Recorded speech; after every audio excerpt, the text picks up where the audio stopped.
harm the image of the UDA party if exposed to the public through an open court. But I will not hesitate to take the next move if I don't get justice from the party's internal dispute and resolution committee.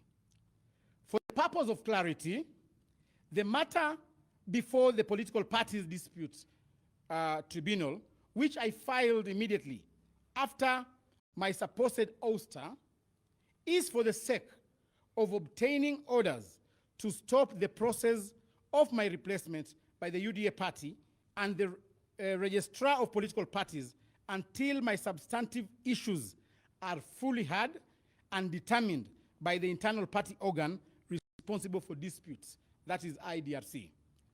While I am pursuing this process and to ensure non-interference with the proceedings, I am demanding, therefore, that Mrs. Cecil Mbarire and Mr. Kimani Ichungwah step aside as UDA party officials because their actions and intentions clearly portray them as having ill motive against the UDA party they purportedly serve and might interfere with this matter.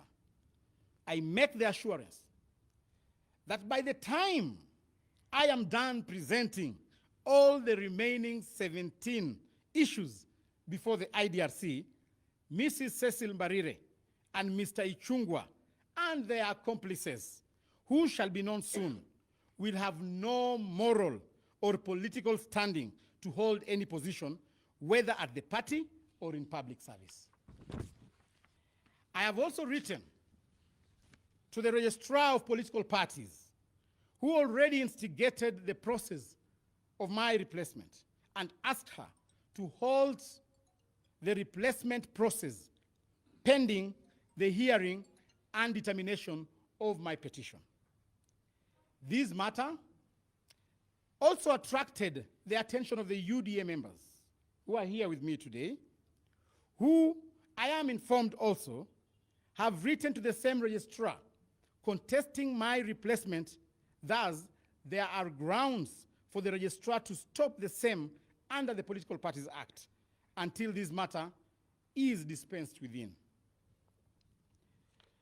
The registrar of political parties also directed the UDA party to hold elections within 180 days, and for the avoidance of doubt. Therefore, I am announcing today that I will be seeking to retain the position of the Secretary General of UDA party when party elections are held, to get a direct mandate from party members so that a few early risers with ill motive will never again contemplate meeting secretly at 5 a.m. under heavy security to demean a ruling party by illegally removing a serving and deserving Secretary General. I will also be rallying party members to amend the party constitution and ensure no leader in elective position is allowed to serve as a party official, except the party leader and his deputy. These will cushion the party from being misused as a tool to settle selfish, personal, and regional political scores, as is happening currently. While at this, I wish to offer my voluntary advice to my good friend, the truthful man, the deputy president and the deputy party leader of UDA, His Excellency Rigathi, that he should not be deceived into letting down his guard regarding the issue of his impeachment. I am putting it to him that the coup plotters are not yet done. Free advice. If he wants to go and sleep, let him go and sleep. But the coup plotters are just on sleep mode. They are yet to be activated. As I conclude, may I state that my interest in all this is purely the pursuit of justice and to clear my name from possible speculations regarding my illegal removal. I have served diligently and obediently as Secretary General for the UDA party since I assumed office, popularized the party across the country, and grew the party by more than 3 million new members. I cannot, therefore, exit because of an illegal decision made by a handful of malicious party officials who are scared of my achievements at the party. I assure the 3 million plus members who I convinced to join the UDA party that I will not abandon them. Where they will be is where I will be. Penye wataenda, ndio mimi nitaenda. Siwezi fukuzwa peke yangu.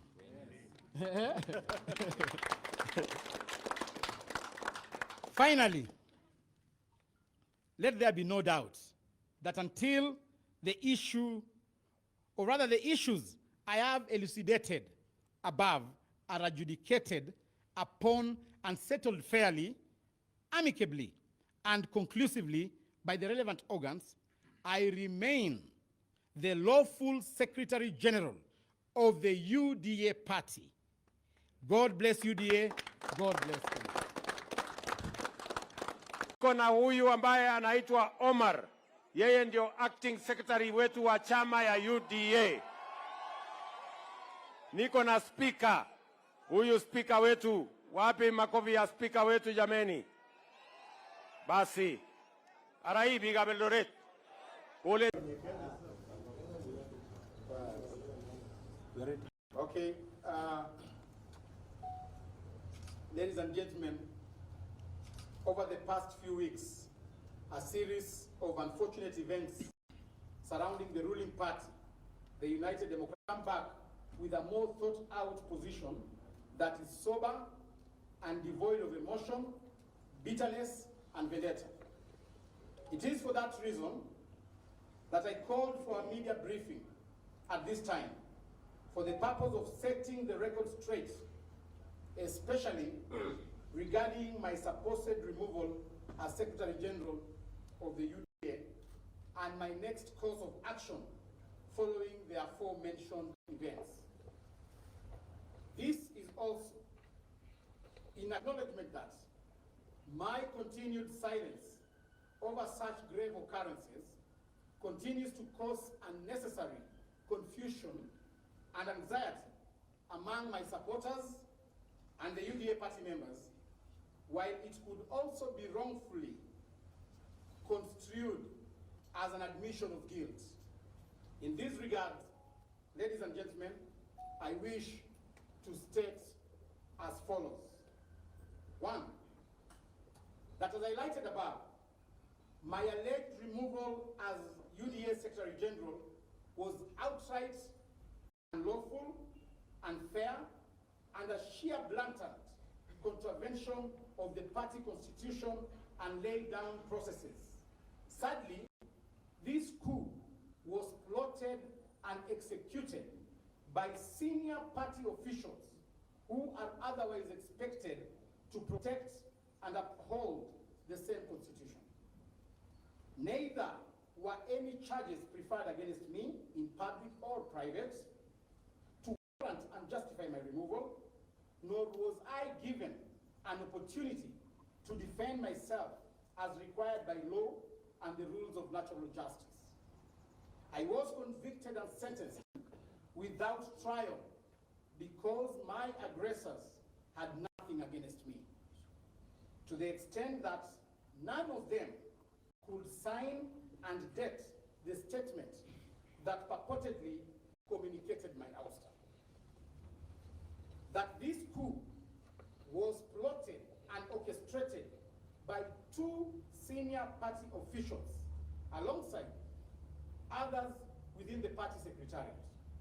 These senior officials are Mrs. Cecil Mbarire and Mr. Kimani Ichungwah, MP for Kikuyu constituency.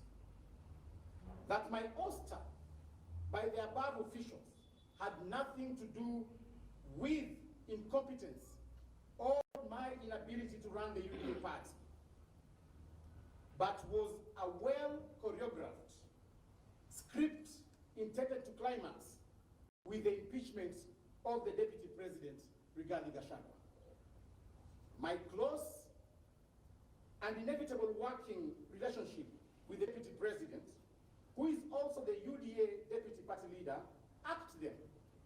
And when their concerted effort, lobbying and coercion to set me against my Deputy Party Leader failed, I was effectively profiled and labeled as an obstacle towards their evil plots and conspiracy to have His Excellency Rigathi impeached.